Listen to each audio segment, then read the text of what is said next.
own space, justice is a long way away. Hello, my friends, and welcome back to the Space Game Junkie podcast. I, as always, am your co-host, Brian. And joining me, as always, is your co-host, Spaz. Still not getting good at waking up. Oh, God. Your co-host, Julie. It's March in Chicago. The only ice is in the schools. Oh, damn. Zing. Oh, that's a good one. That was really good. Your co-host, Thorsten. Always professional as ever. Your co-host, Jacob. After 10,000 years, I'm free! And your co-host, David. Still trying to cover you in desecrators. Oh God, that was fun this morning. So friends, so I want to start off with a quick apology. I did post something about it, but y'all might have missed it. We had 3 weeks off, and only one of those weeks was intentional. Like 3 weeks ago, we were going to do this topic, and then a couple people couldn't make it, and I wasn't feeling great. Little did I know that I had a horrible cold coming on, so we skipped another week because I had a first cold since the pandemic started. Like I hadn't had a cold in 5 years, so I was, I guess, due. And oh my God, it knocked me on my butt. I haven't had a cold that bad in a long time. And then last week, that was a planned mental health break.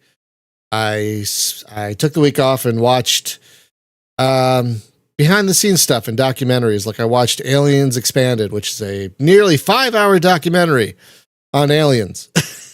And very, very good. Oh, it's excellent. It's excellent. But I love how it's like twice as long as the movie.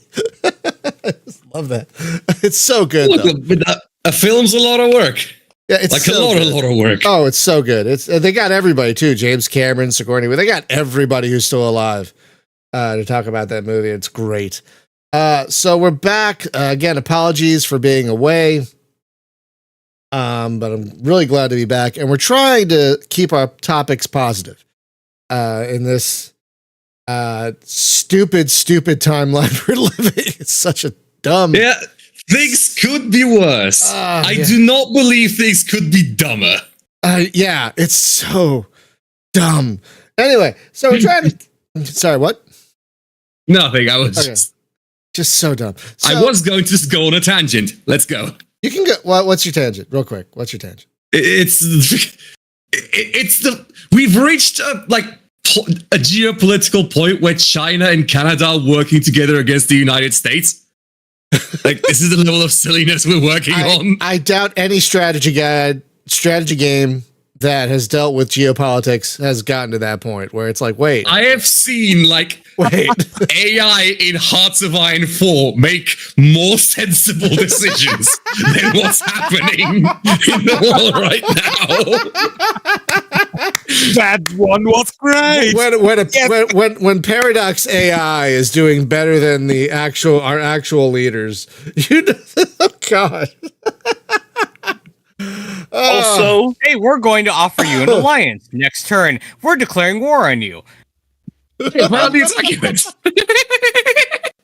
think it's important to acknowledge something that happened while we were gone and acknowledge for a moment the passing of one of the greatest actors to ever grace the screen.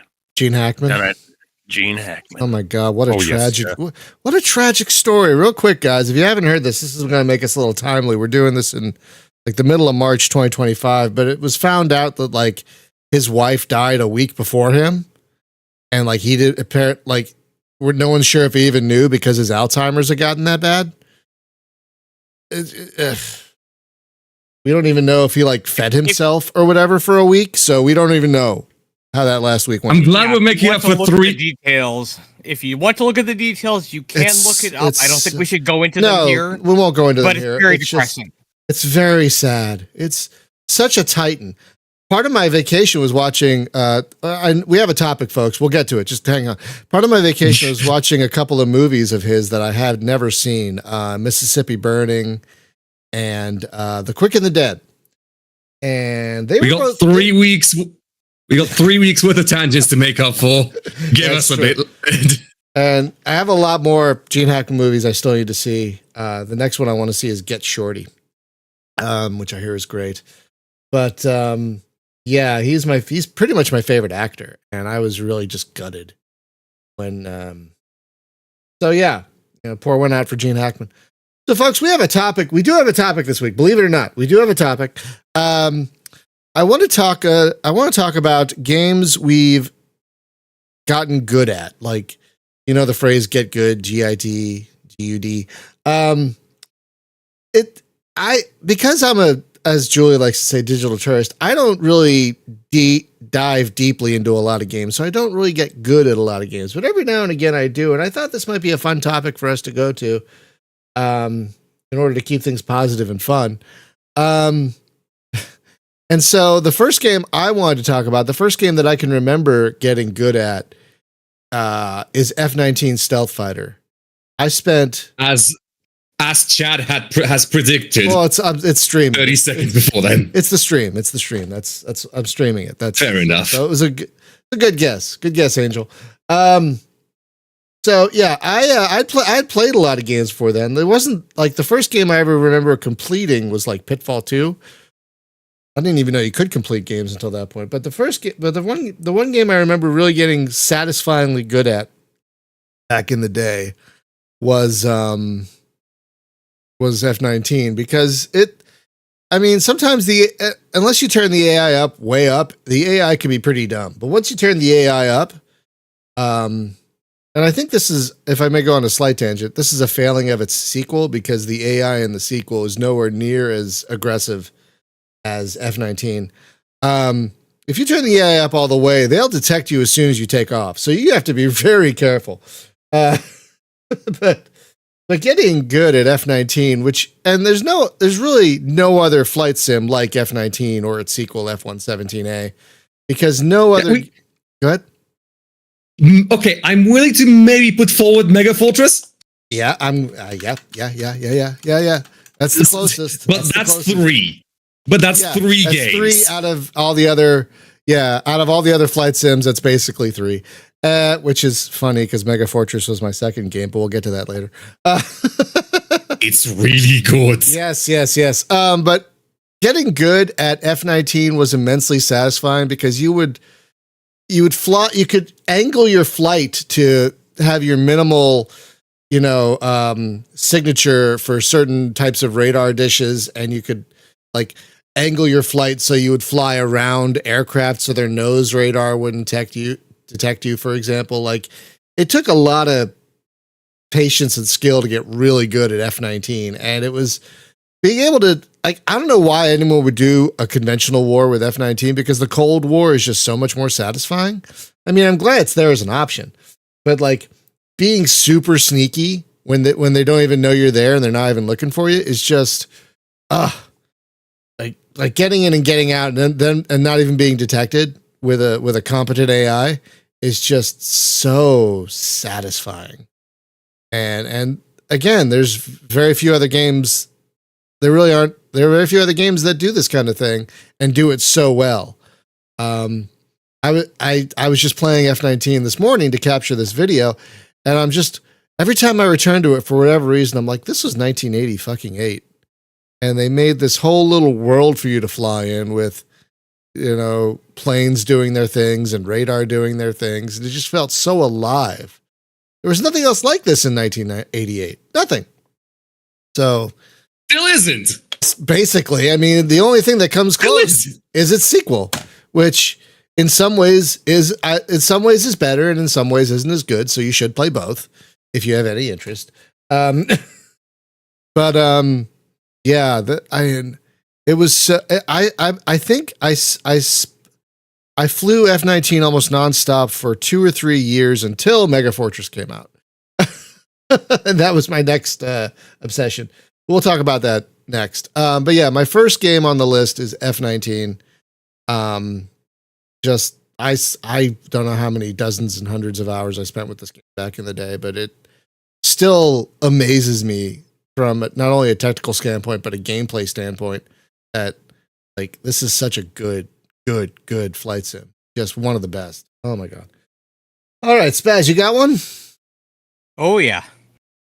My first pick is an arcade classic, which is still available through Steam, in fact. And you'd think that Tetris would be my first pick, but That's it's one that I've. That's what I thought it was going to be. Yeah, of course. Yeah, it's related to Tetris because they're both puzzle games. Okay. My first pick is Super Puzzle Fighter 2 Turbo. I've mentioned this on the show before. Wow. It is something I've streamed more than once on the Discord.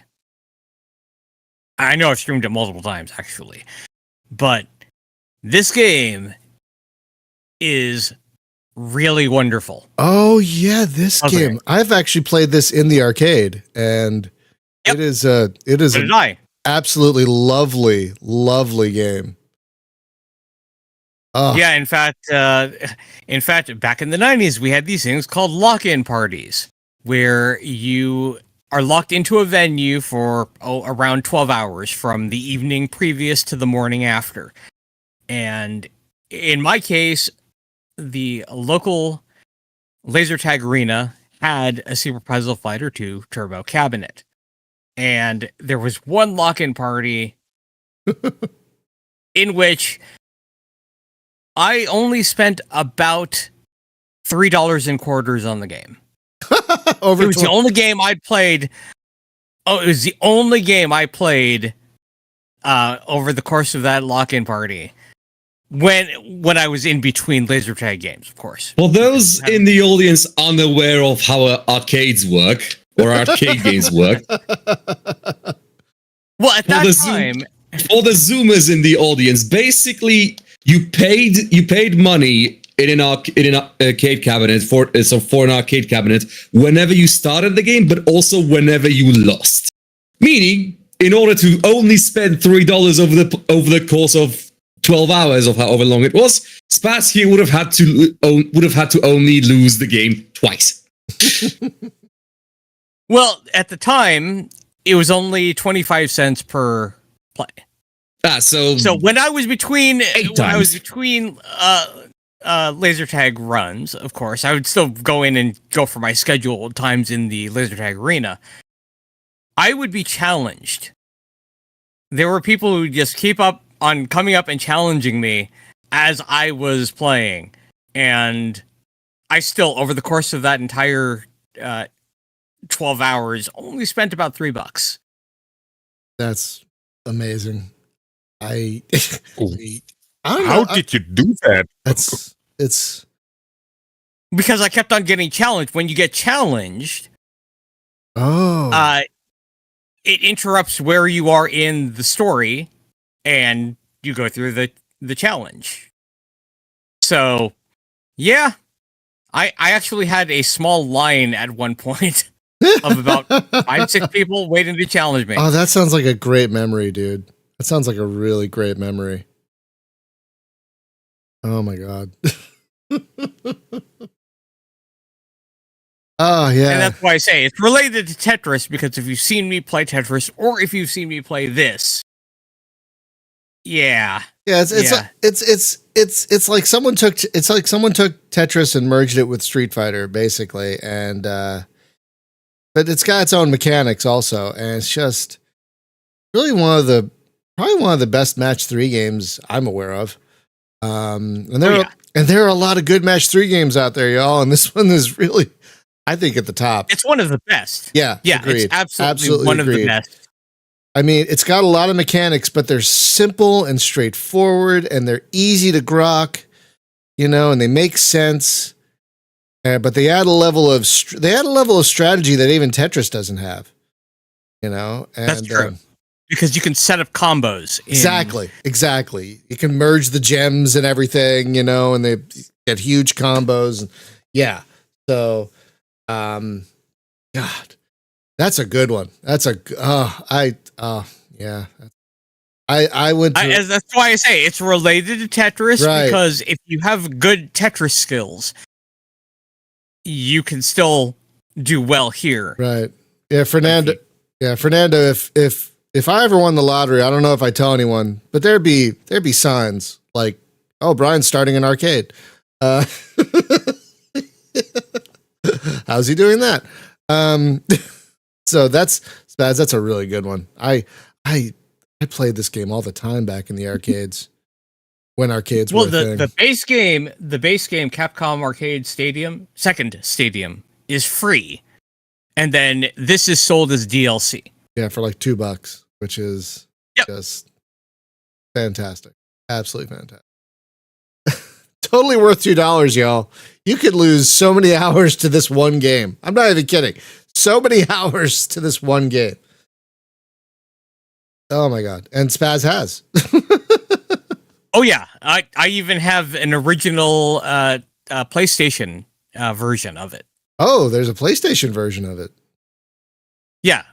For the PS1. They ported it for the PS1, and I have one of the not many copies that are going around because I bought it 20 years ago. Was it a good port, at least? Oh, yeah. Oh, good. That's always good to hear. All right. Julie, you got one? Yes. Yes, I do.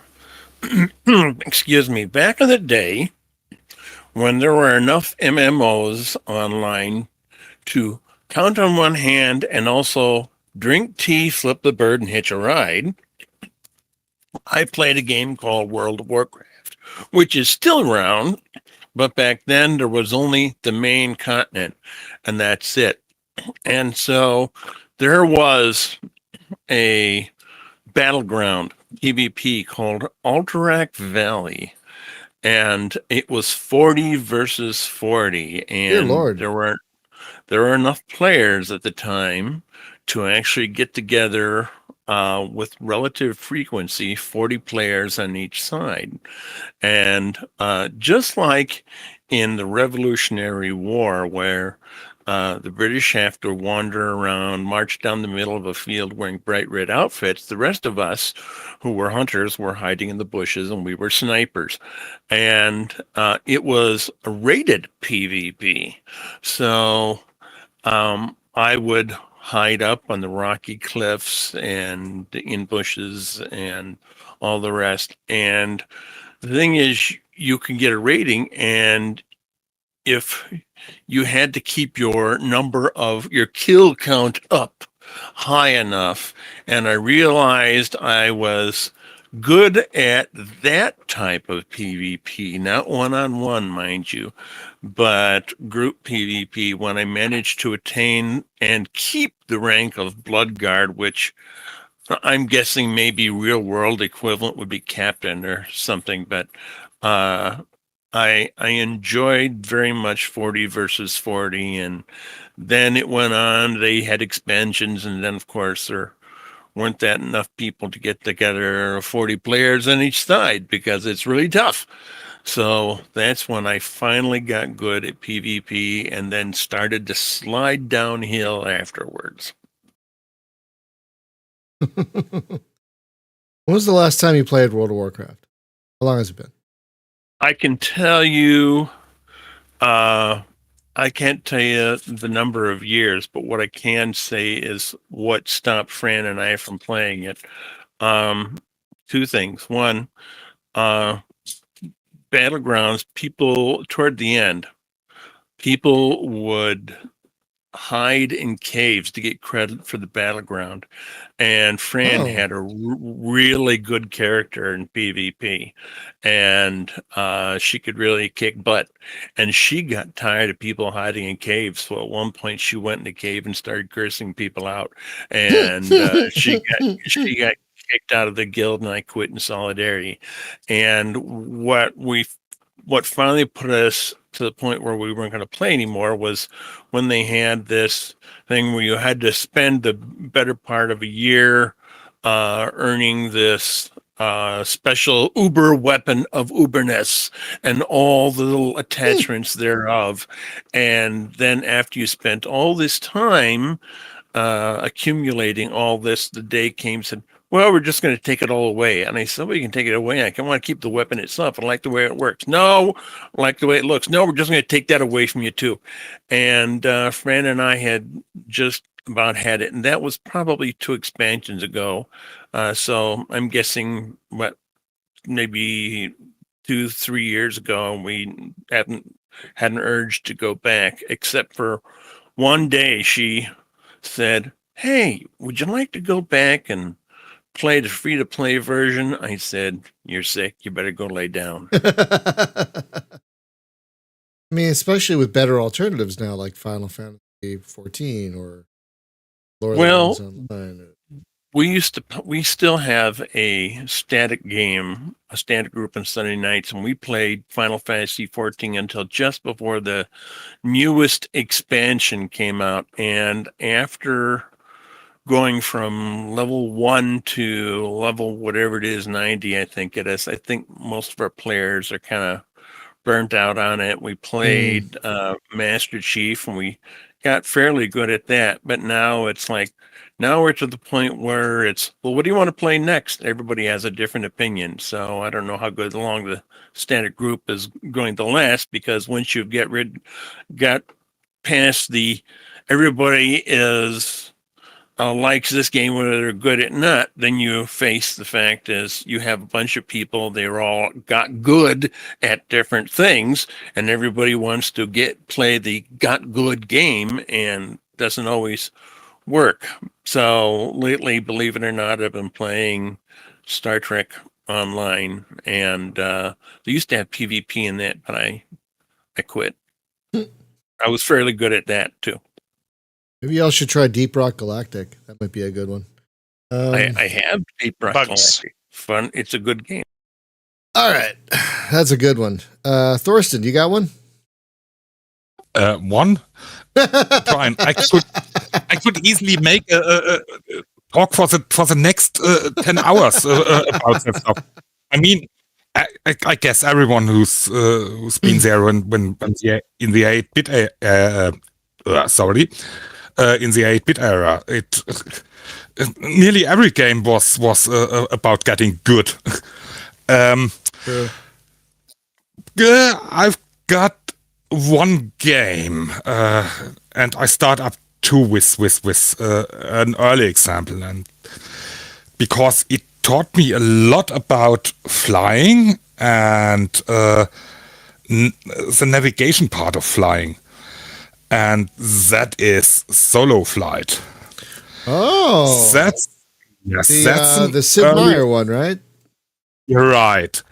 I was about to mention that. I can't say how many hours I've spent with this game. It was a pretty lot, because there are parts in this game. I've got to describe it. You are basically a student pilot, and later you are going on postal flights, and you had mail flights, and you had to calculate the fuel. You had to be careful not to overload the plane. And what was the difficult part? Height differences in the terrain weren't really shown in the game. You could only see them when the altimeter was going down.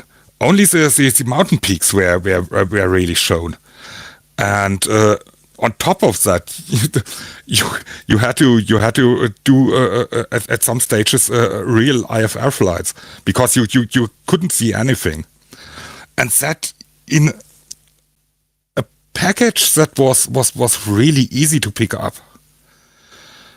compared to the Microsoft Flight Simulator, which came out a year earlier, I guess. Yeah, it was a year earlier, and basically, this game taught me how to fly planes in FlightSense, and I've got to mention a game with a similar engine, and that was Acrojet.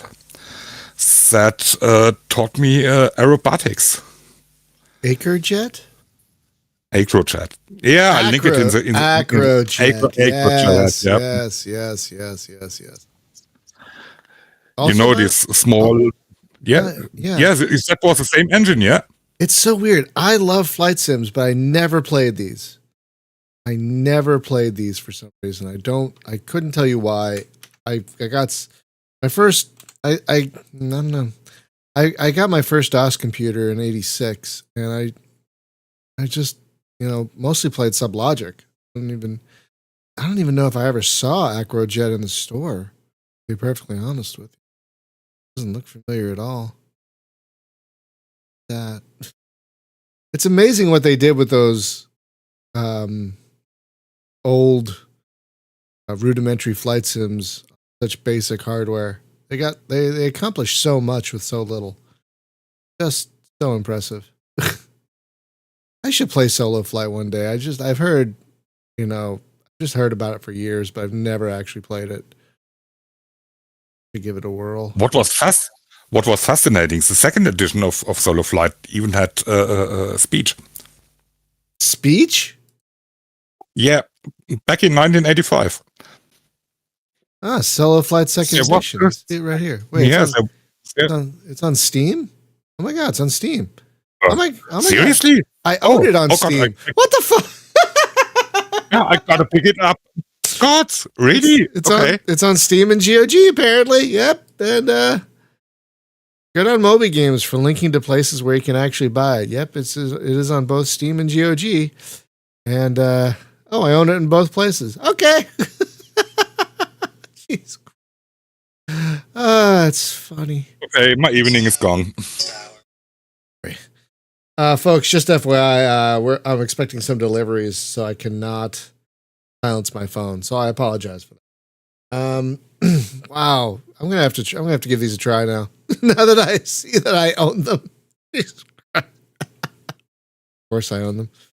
Oh, look at these cyan graphics. It's got to be the DOS version. Gotta be the DOS version. Look at that. Wow.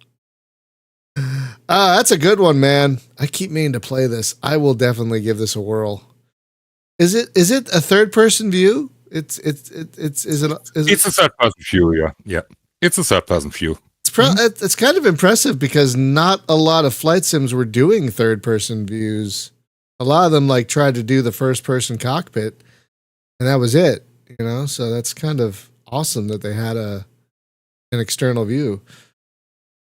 That is great. I guess it was the time. I mean, the hardware wasn't really ready for a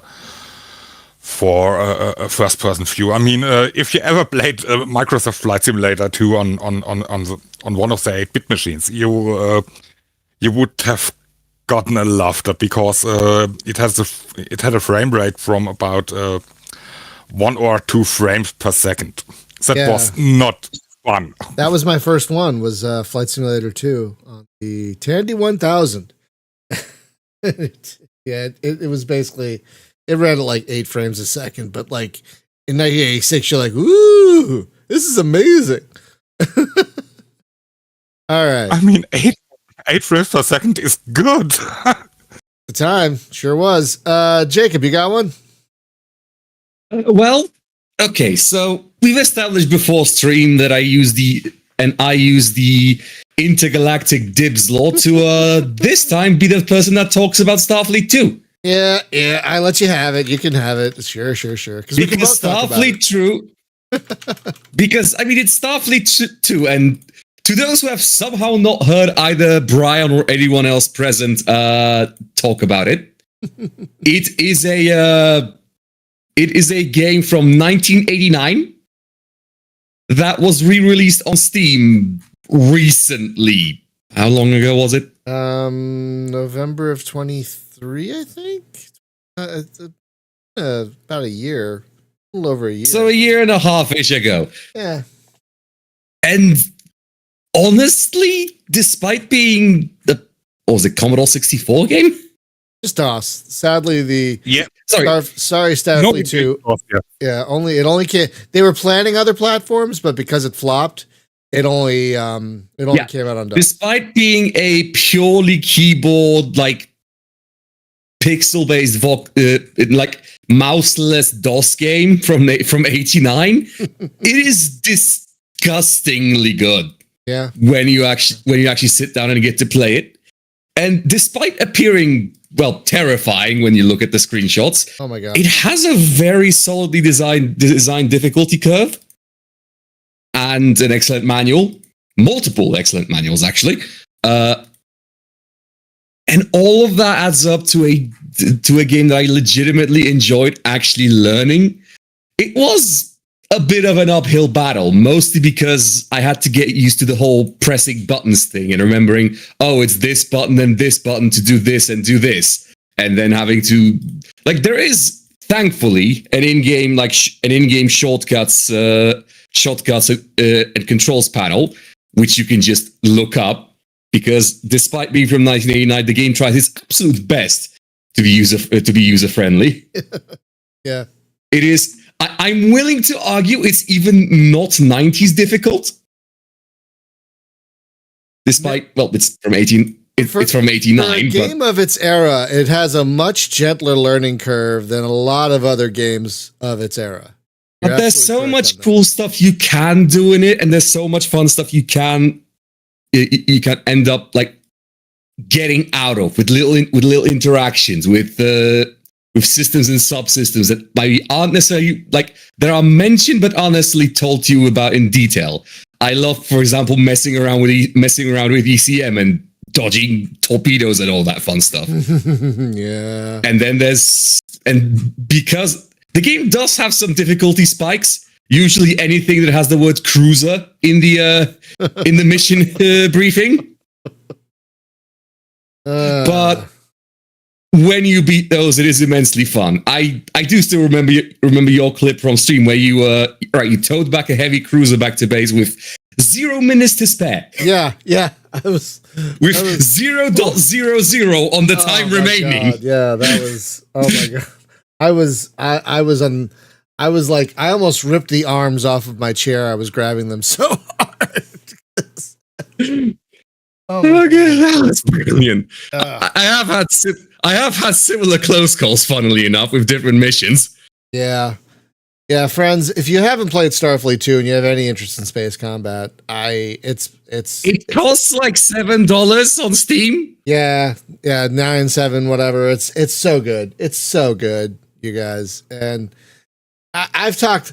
When you said that, Jacob, I'm like, you know what? I've talked about this game so much. Let someone else talk about it for a bit. So because it is very good. It is very fun.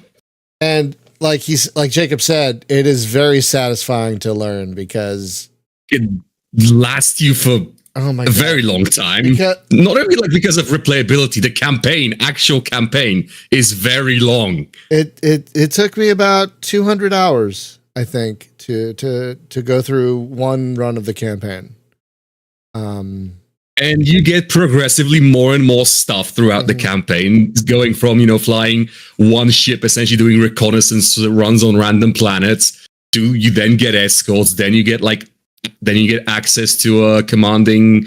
I don't remember. Is it first you get the ground invasion stuff, then you get fleet command, something like that? Yes. Yeah. So basically, you start off by yourself, then you get escorts, then you get ground invasions, then you get the toy with controlling other ships in your same system. You don't have full fleet control, but you get a little taste of it, and then you get full fleet control for the last couple of rounds. Oh yes, again, game does an excellent job of not throwing you off the deep end. No, for a game, not even for a game. I've seen modern games that fail with onboarding more than Starfleet 2. I mean, friends, if you want to see something funny, go watch my first video of Starfleet 2, where it took me like half an hour to figure out how to move the ship. And then go watch my last video where I'm conducting the fleet like an expert conductor, basically, because man, it is gorgeous stuff what you can do in that game once you learn it. Yeah, it's so satisfying. So excellent pick. I'm glad you chose it. So David, you said you got one. Yeah, I finally found someone. Found something. So first of all, as most people on here on the show may already know, I'm not super keen on turn-based strategy games. I've been trying them every so often and trying to tackle them and stuff. So normally with these games, you can take them at your own pace and I can think through this. I need to do that or whatever. Then back in 2016, a strategy game called XCOM 2 came out. I have never been so stressed playing a game back then. I mean, I actually had one of my most stable jobs back at that point, and my colleagues absolutely saw me being slightly upset when I got back to work the next morning or so. Like, what's going on, David? Like, I can't play this game. It's so stressful with a freaking timer that's counting down. It's going to be a counter inside a mission that's going to count down. Oh, it's a bomb you need to disable. Oh, it's a communications array you need to disable. Timer everywhere. And that completely broke me. But then I decided to restart and just go through it on easy, basically. Just go easy. And it was still a very, very, very stressful experience. Like, holy crap. But it felt like a huge relief seeing the ending credits, I gotta say. That is something that's gonna stick with me. I actually read up on the game a little bit. Now I've been traveling to school here recently on reading up the game on TV tropes. Like, there's some cool stuff in XCOM 2 when I think back to it. It was kind of special, but holy crap, I can never play this game again. Even though I know there are mods that are disabling those different timers, but I mean, back at work, I had a timer for something that needed to be done in a time frame or whatever, and then get home to play a relaxing game where more timers having to juggle around that. So I'm incredibly happy that I managed to finish at least XCOM 2, and that was before the War of the Chosen and Alien Hunters and stuff. I have not played those. I will probably never play those as well, and I see that I own those. Have you tried Phoenix Point? I hear that's very good. I have not. But I have watched my childhood friend play it quite a bit. It's really cool with the direct aiming system where it can target specific body parts. I like to look at that, but I don't know. I haven't clicked with it so far. Have I picked up the game? Good question. I've played it. I liked what I played of it. Yeah, I've heard it's a nice refinement of the formula. I haven't played it yet myself. I hear it's very good. That was one game age. Let's see if we can fit in two for everybody. It's only been 30 minutes. So my second game actually came up earlier, and I was going to mention Mega Fortress. Folks, if you're unaware, Mega Fortress is a flight simulator of a modified B-52 bomber that is outfitted to the nines to be basically a stealth bomber. It's based on the novel Flight of the Old Dog by Dale Brown. I was getting confused with Dan. I believe it's Dale Brown. And in the game, you're not just flying the bomber, even though there's an autopilot. You're handling, basically, there are multiple stations. And you have to jump between weapon stations, ECM, that sort of thing. And not only try and avoid enemy radar, but like shoot down enemy planes if they detect you, that sort of thing. It's very complex and a bit complicated, but it's very complex. And it's 90s difficulty in the best 90s way. It's so. And it took me over a year, but I completed the base campaign for that game, which is based on the book. And it's about 20 some missions, and those missions just get, I'm going to say the last mission was nigh impossible. I think it took me about 8 or 10 attempts to finish that last mission. And my God, it was so satisfying to basically play the book is basically what I did. And it's a very complicated game, but like once you start getting really good at it, you're basically you're basically conducting a symphony, basically, like we just talked about with Starfleet, and yeah, it's yeah, you're basically flying low altitude. You're using you're not directly flying the plane. I mean, you can, but you're using one of the other stations to tell the autopilot to fly around radar installations so they won't detect you. It's crazy, but it works. And once you get good at it, you're like, yeah, I got this. It took me a while to finish that game. It took me a long while to finish that game. And once I did, I was kind of exhausted. There are other campaigns for it that came out, but after finishing that first campaign, I was like, yeah, I don't think I could do this again. But I do plan to go back to it at some point, someday, because like we talked about with F-19, there is no other game like Mega Fortress. I mean, F-19 got a sequel. There is no other game like Mega Fortress. Nothing else like Mega. I mean, yeah, there's some B-17 games or whatever, but that's not the same. Not the same at all. So yeah, it took a long time and a lot of work to get good at Mega Fortress. But when you did, and you're weaving in between radar installations and you're shooting down enemy planes before they can see you, it's just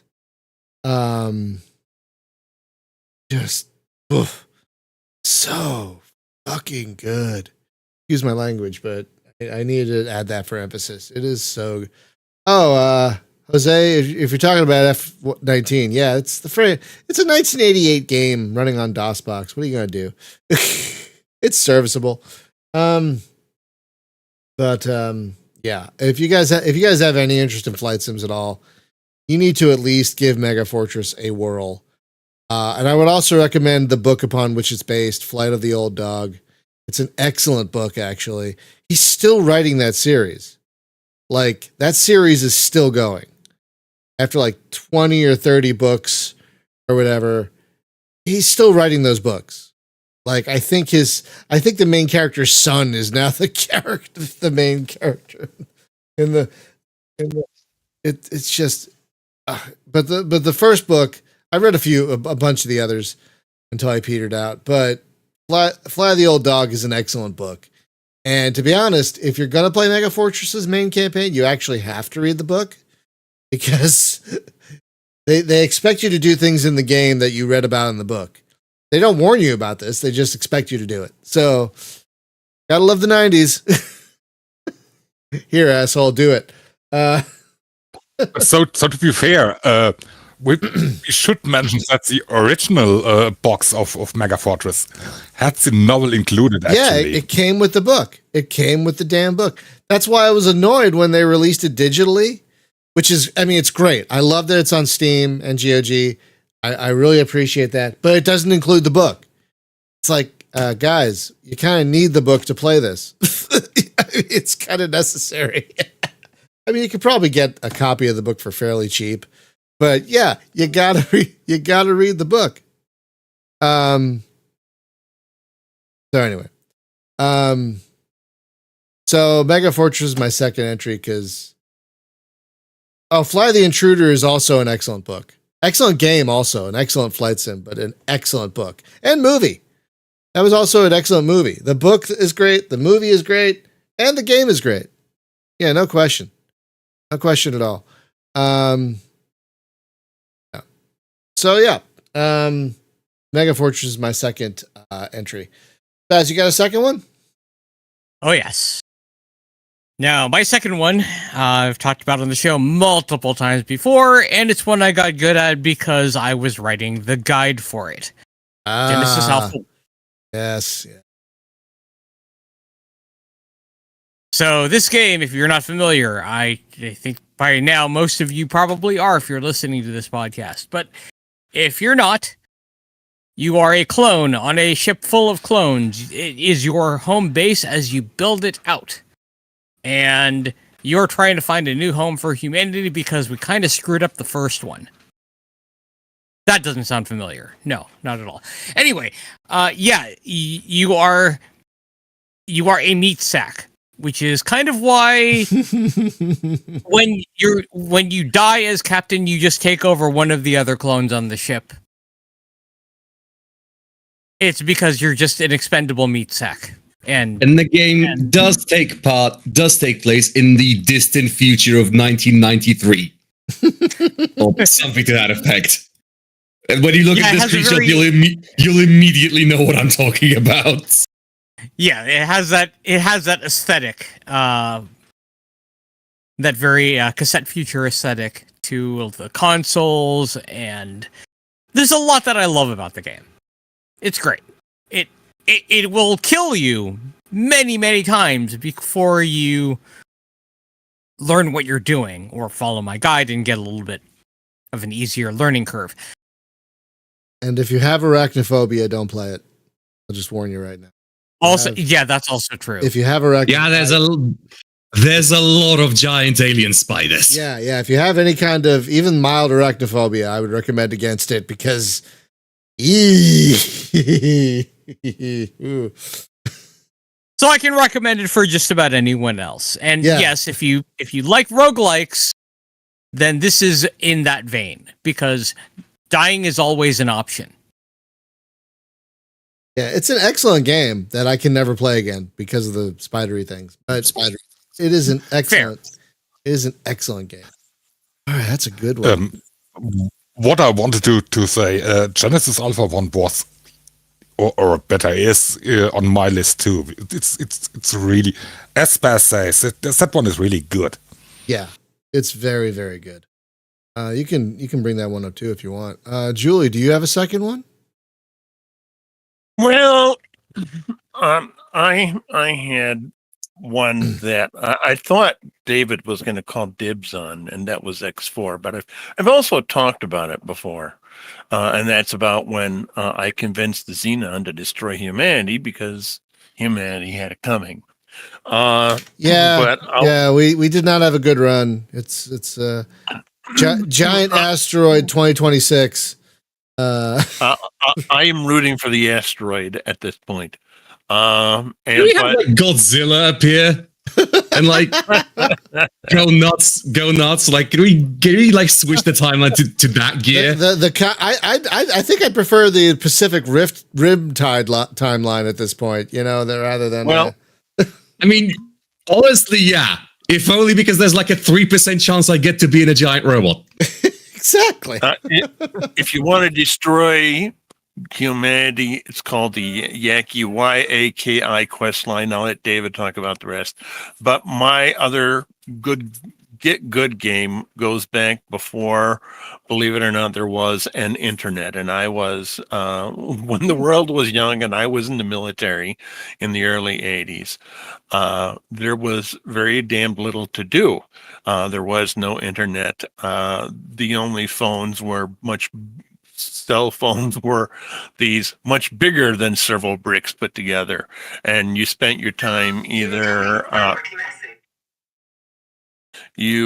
spent your time over at the rec center, but one of the things to do was go over to the little diner counter they had in Youngstown Military Reservation, and in the back of the diner there were two of the the stand-up kind of console games that you could, believe it or not, put a quarter into it. And one of them was Pac-Man. And the thing is, back then, they figure, well, you're already getting room and board, so what do you need to get paid for, right? And so I was barely eking out an existence. And so what I did is I got really good at Pac-Man. I could go in, I could put one quarter in and play until my thumbs fell off. And that's how I whiled away part of my time in the military when the day was over with. Man, I never got good at Pac-Man. I wanted to. I barely made it to the second level. There's a pattern, and once you master the pattern to the base game, you can do it until your thumbs fall off or the electricity stops flowing because Canada shut it off. There's also the ghosts having their own specific AI of what they'll do. Oh, really? If you know which, each of the ghosts has their own specific AI for their behavior. Oh, I didn't know. So, that's so if you know that, you can work around it. That's impressive for a game from 1982. I mean, I always, when I mention a game like this, I feel like the Charlie Brown thing where, Linus says, I see the painting of the Sistine Chapel. And Charlie Brown says, I was going to say, in the clouds, I see a Takina horse, but I've changed my mind. Pac-Man, wow. Still an amazing game to this day. All right. Thorsten, you got a second one? Of course, I've got gazillion. I've got a number in the range of gazillion.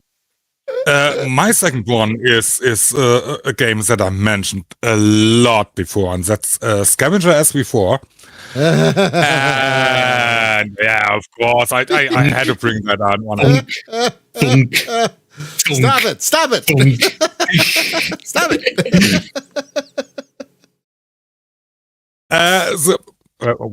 Wait a moment. Dave, you got it. We got it. Yeah, thank you. Oh, surprisingly, I couldn't link it. I didn't even find it on the Steam store. That's weird. Yeah, no, that's not weird. I guess the game is a victim of the German law. The German law thing. Boo. Yeah, right.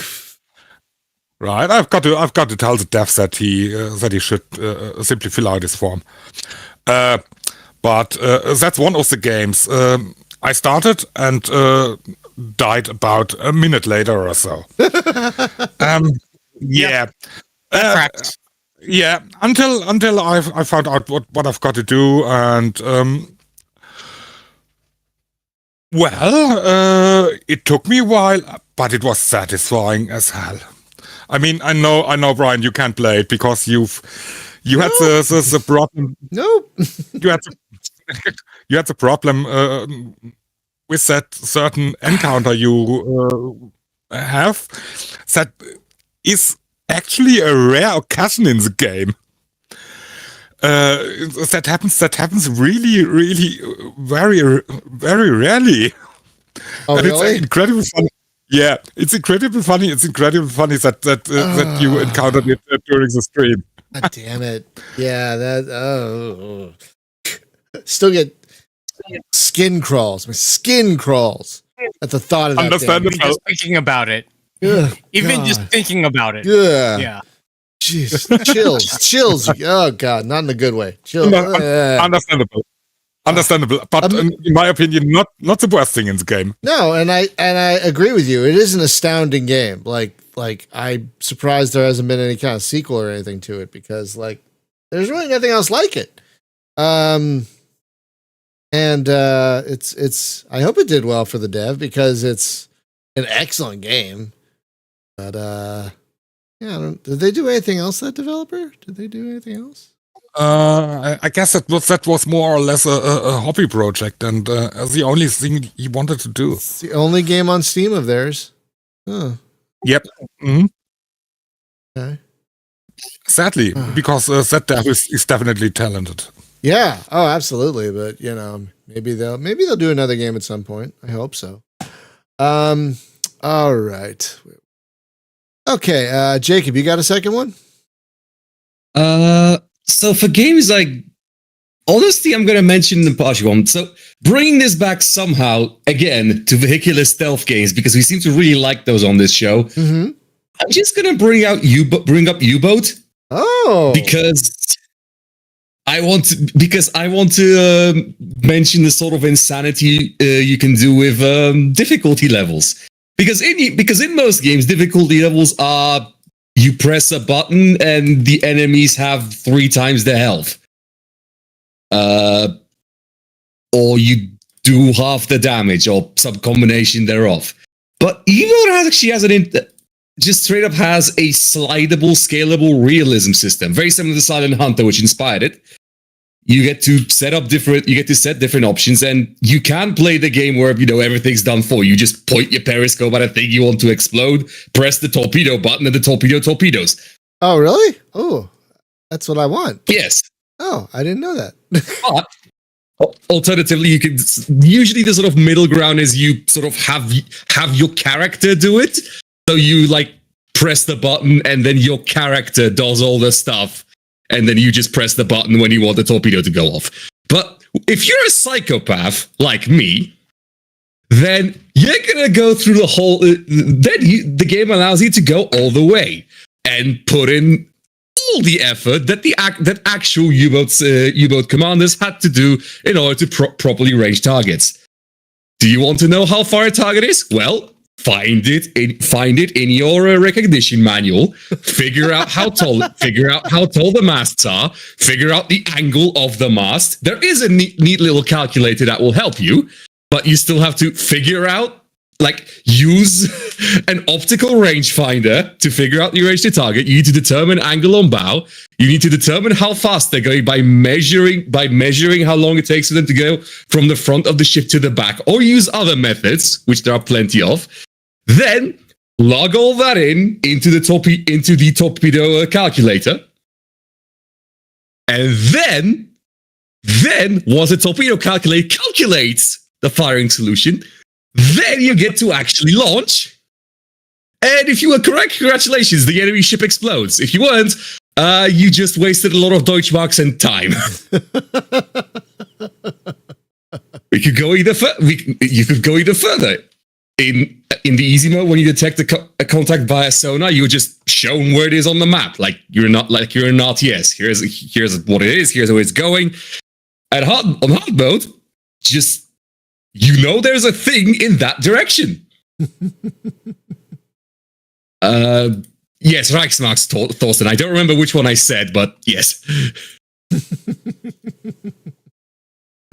No, you said Deutschmarks, which was pretty funny. All right, wasn't Deutschmarks later?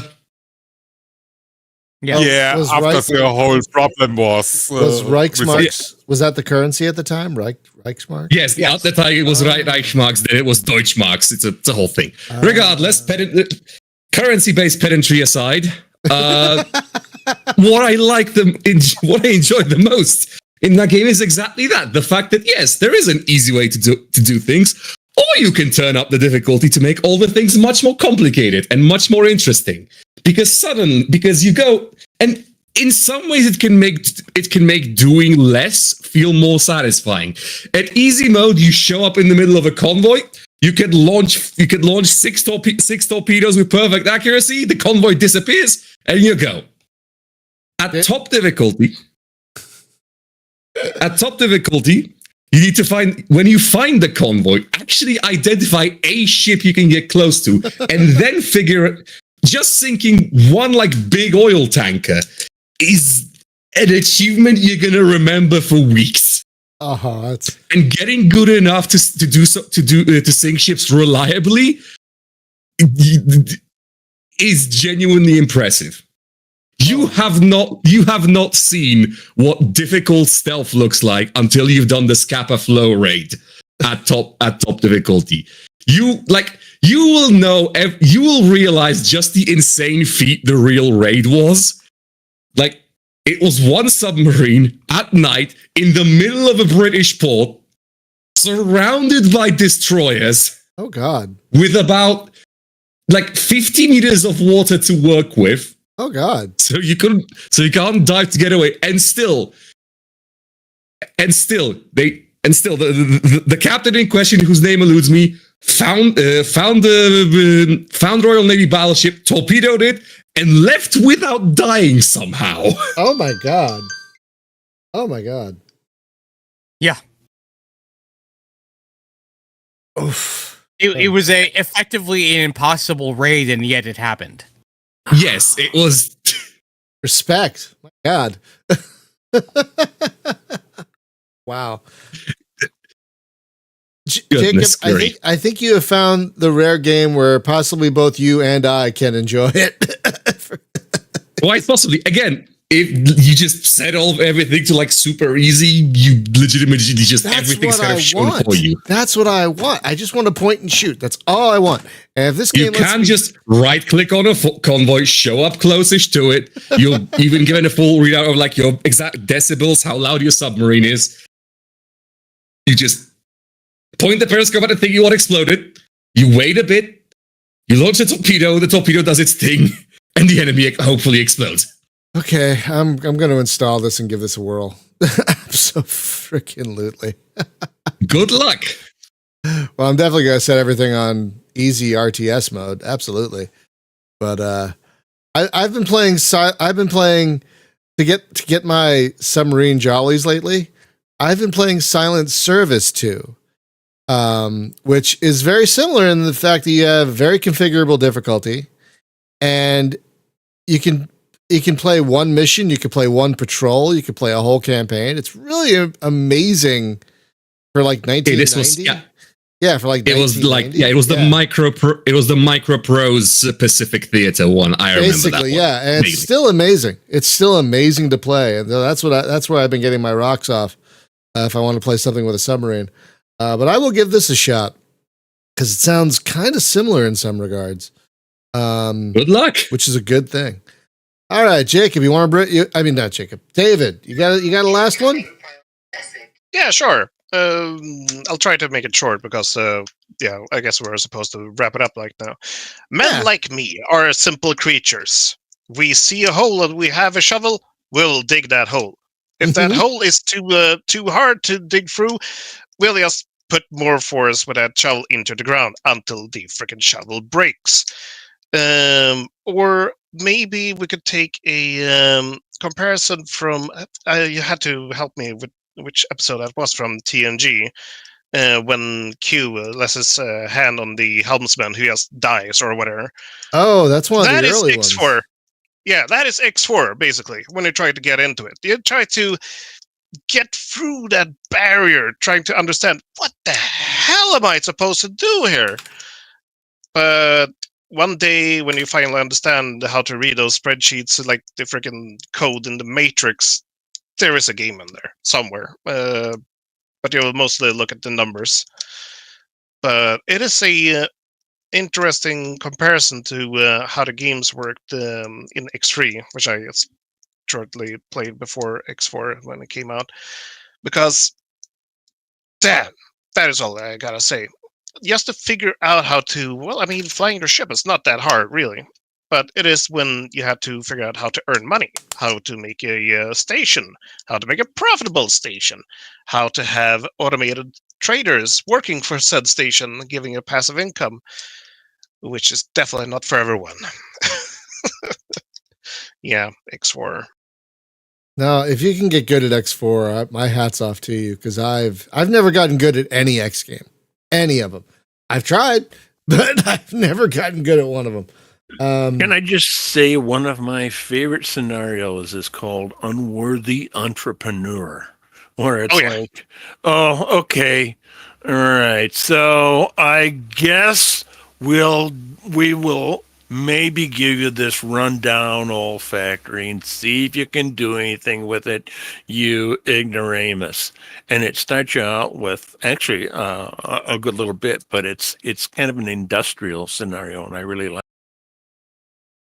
Oh yeah, and the different starts in X4 are pretty funny to mess around with, so like Joe mentioned there. Oh yeah, and you can also customize your start also if you want. Yeah. Like I have, since I have played the game quite a bit, I can do a so-called budgeted start, so I can select two shoes with a couple of toys right off from the get-go. And I was sitting there in Seoul trying to make my own recycling plan. I was like, oh yeah, let's do some recycling from the asteroid belt and Getsufune, because we have a bunch of Xenon ships coming in there every so often. So, it's going to be free scrap.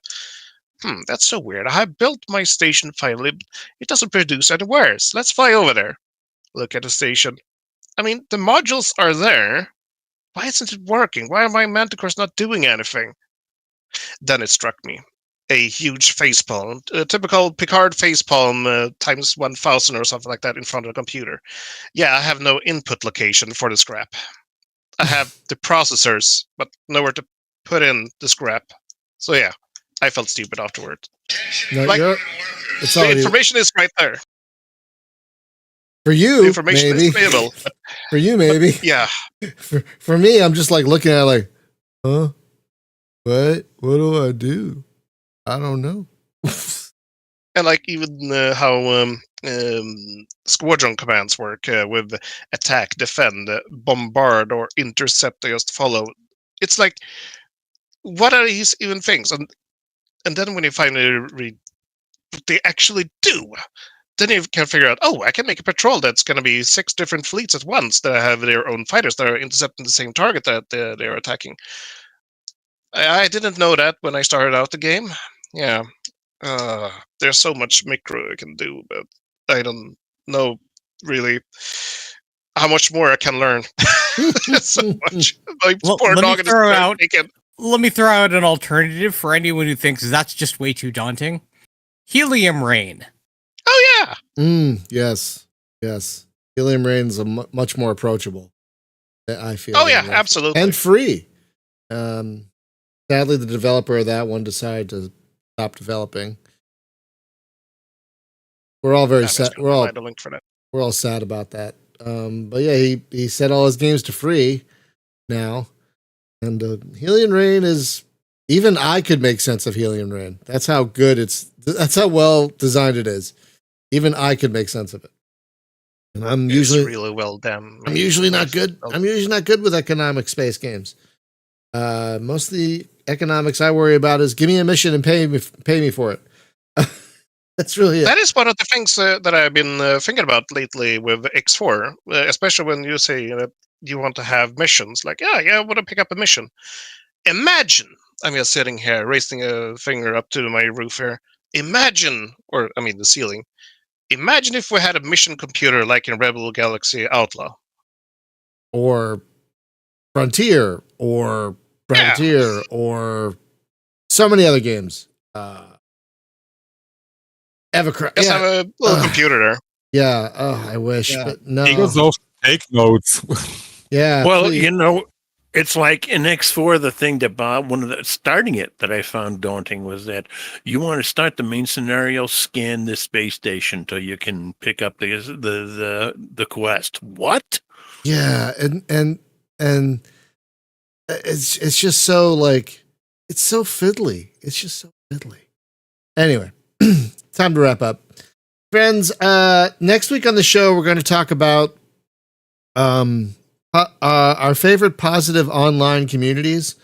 We have to stay sane through these interesting times we live in, and one of the ways, at least I stay sane, is by having a cadre of very positive communities I frequent. And so we're going to talk about the positive communities that we frequent that help keep us sane, in the hopes that maybe you will find a positive community for yourself. And we'll also, of course, take suggestions from you guys in the chat and everything as well. But we're talking about Discord servers, forums, MMOs, whatever. You know, a place where you feel you can go and be yourself and feel safe and talk to people who will treat you with respect and kindness. So that's what we're going to talk about next week. No, Jose, sorry. We're still in the stupidest timeline ever. And tomorrow, if I feel up to it, because I'm so tired, more Euro Truck Sim. So thanks everyone for hanging out. Great chat today. Be safe, be well, take care of each other. Please, while you still can, get vaccinated for everything. Everything. I just got a shingles vaccine. I emailed my doctor this morning to ask about a measles vaccine if I'm up on that, because I don't know if I am. Like, get all the shots because we don't know what's coming. and the people in charge are so stupid, at least here, so stupid that we won't know until it's too late. That another pandemic or whatever is here. So please get your shots, wear masks. Seriously. Thank you as always to our patrons for helping to pay for things like Restream, which is expensive. And do not forget to wear your helmet, either inside or outside of the U-boat. Always wear your helmet. Because yeah, those U-boats are cramped little spaces. And if you fell, you could hit your head on something. So yeah, wear your helmet inside the U-boat also. And have a great day, everyone, and we'll hopefully see you tomorrow with more Euro Truck Sim.